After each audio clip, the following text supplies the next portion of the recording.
Thank you, Mayor and Council. I'm Brian Binks. I'm the captain of our Field Services Division at the Fontana Police Department. It's my honor to recognize our May 2025 Employees of the Month. So if I can have Corporal Jason Coylot and Officer Danny Malone, please come to the stage.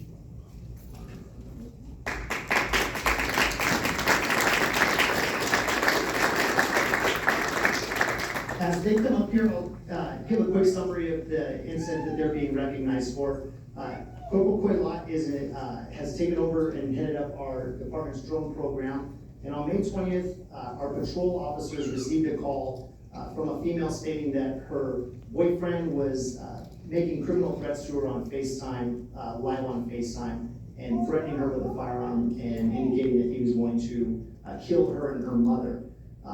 We were able to track down the location of where the suspect was making these phone calls, and Corporal Coylot deployed our drone and was able to locate the suspects. They immediately fled through an apartment complex and onto the top of a stairwell, where Corporal Coylot was able to keep eyes and visualization on the two suspects, ended up being a suspect and his friend, and he could clearly see that the suspect was armed with a firearm.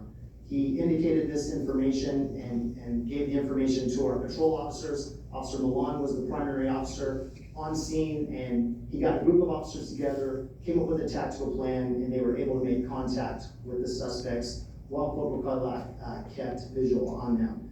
During the just speaking with the suspects, they were completely uncooperative, not listening to our officers' commands. And Officer Milan took over negotiations and was able to defuse the situation, and ultimately both suspects were able to be apprehended without any force, without any further incident. The firearm was located, was able to be recovered. One suspect was arrested for a parole violation, the other was arrested for making criminal threats and domestic violence. So for the fantastic job they did, the police get a lot of attention when things don't go perfectly well when it comes to diffusing situations and when it comes to de-escalation, but 99.9% of the time our officers do an amazing job. Nobody just hears about it, but this is one small example of the fine work that these guys do on a daily basis. So for their great work in taking a violent person off the street and recovering a firearm, they were recognized as our May 2025 Employees of the Month.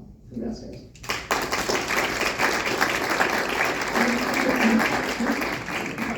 You're gonna take a picture, we're gonna talk about you guys. Thank you so much on behalf of our great community, all the work you're doing. We're very proud of your efforts. I have Councilmember Roberts. Yes. Officer Millett.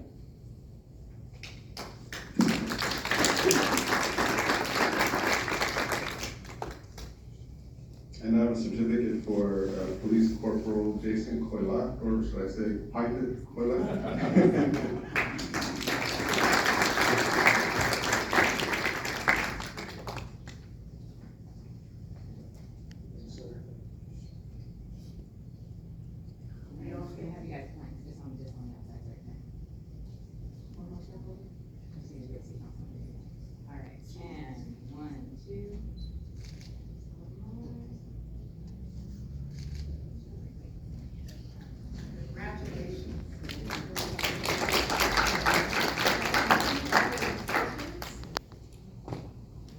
That's the public comment. We acknowledge your right to comment on our actions or activities with respect to city issues and business. We will not tolerate purely personal comments not having to do with official performance of city duties. Please do not use profanity, name calling, or any other behavior that will disrupt the proceedings this afternoon. Speech or other activities such as yelling from the audience, finger popping, that disrupts the orderly business of the council. This will not be allowed. After a warning, continued behavior that disrupts the meeting may result in you being asked to leave the meeting. Thank you. City Clerk, any public and remaining requests.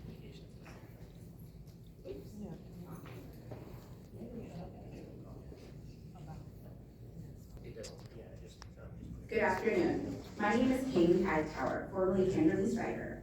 I came to the last city council meeting to observe to see how leadership shows up for the city. What I witnessed was unsettling.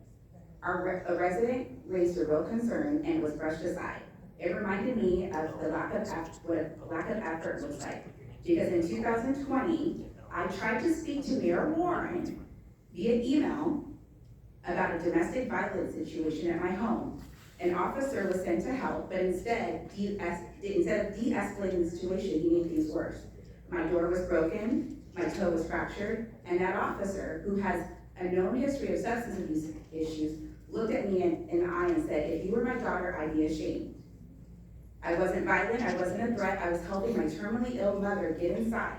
One of the last times she walked through the door on her own, not as a patient, not to be carried, but as my mother.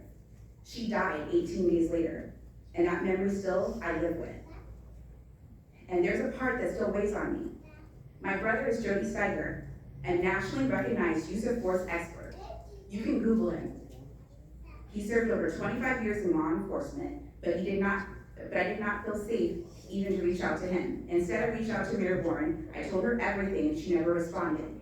This is a pattern. She makes public promises she doesn't keep. She doesn't respond to constituents. And when residents try to speak online, the comments are turned off. If you really want to hear from your constituents and want to hear what they have to say, please turn your comments on. This is not just disappointing, it's undemocratic. But I also want to acknowledge Chief Dorsey, because after the last meeting, he took the time to help me understand things that I did not understand about the budget. I also want to thank Councilmember Jesse Sandoval.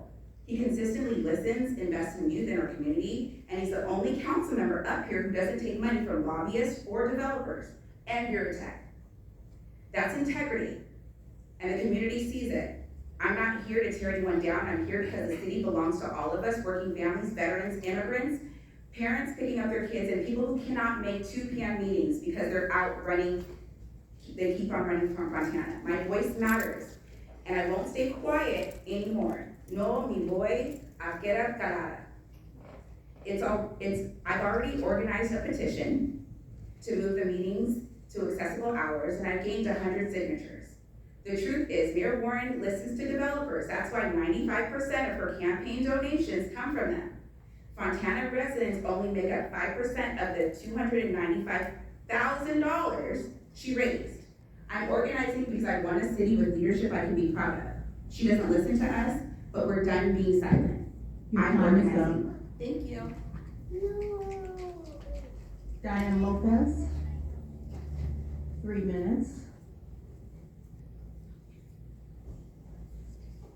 Good evening, council members, mayor, and community members. My name is Diane Lopez, and I'm here today as a proud resident, business owner, and homeowner in Fontana.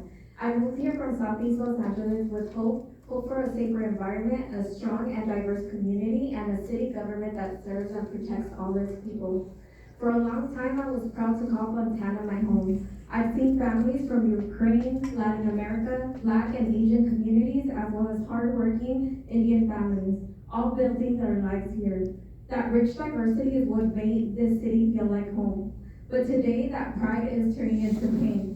People in our communities are disappearing, friends, family members, neighbors taken from our streets, homes, and workplaces by ICE and other collaborating forces. Let me be clear, when federal agents take people in unmarked cars without warning or due process, that is not law or order. That is fear, that is injustice.